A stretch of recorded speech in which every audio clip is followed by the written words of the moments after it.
So Friday I wrote a column saying, essentially like, I kind of hope this genre is coming to an end. We had I Feel Pretty with Amy Schumer, now we have Isn't It Romantic with Rebel Wilson.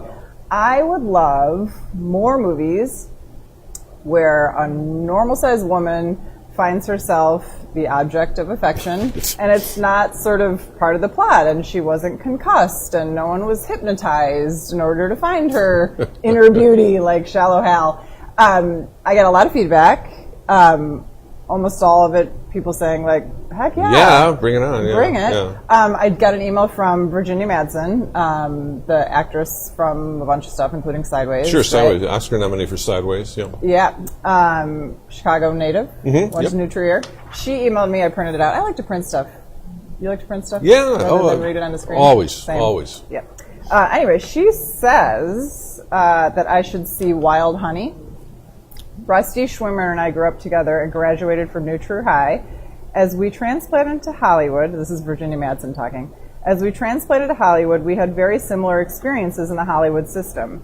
Being female, we were both fighting the fight, trying not to be seen as props. We were both defined by our body types and both often relegated to a lower class of what they wanted us to be. In those days, as now, the men defined us, and we both battled our typecasting. So I did in fact watch Wild Honey. You can find it on iTunes and Amazon Prime, and I think it came out in 2017. It's good. It's funny. It's like, yeah. I'm remiss. I haven't seen it. It's well. It's. I would urge anybody to see it.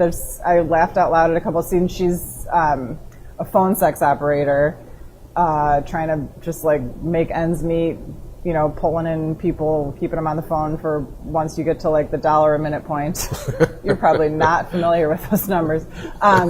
And she ends up kind of falling in love with a guy who calls a lot. But there's some really funny scenes. She's like plucking chin hairs while she's talking about what she's swearing, and it's very funny. So how do they handle the image of so the female lead? Don't handle the image, which is kind of the point I was trying to make in this column. And I would love to hear your thoughts on like, are there more movies than I know about?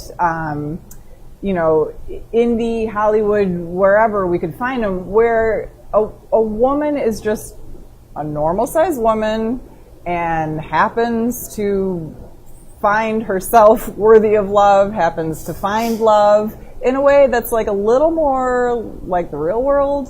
This is the problem, because there's been no diversity of body types in casting in the romantic comedy genre, in every other genre practically in Hollywood since Hollywood was Hollywood. Yeah. And without any kind of numbers behind you, you have to make.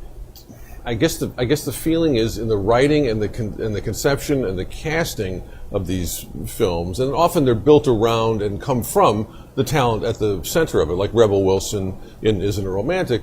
It's conceived as, okay, this is a vehicle for her, but there's precious few of these. They come along, and then suddenly there's all this self-consciousness and all this sort of squirmy, uncomfortable humor around, and the name calling and the bullying, and a lot of it, it comes from an authentic place in that these people playing these parts, had to endure and suffer through a lot of that stuff, and they want to deal with it in some way. They want to process it into kind of a more affirmative look at, okay, look, the world is full of all kinds of people. Yeah, and audiences are probably hungry to see that Absolutely. Process through on the big screen. If it's done well, but there's something about the quality of these that is gallingly, it's really inadvertently patronizing to the people who are in these movies. And I think audiences have a way of rejecting the stuff that feels kind of squirmy and phony to them, like Amy Schumer's I Feel Pretty. You know?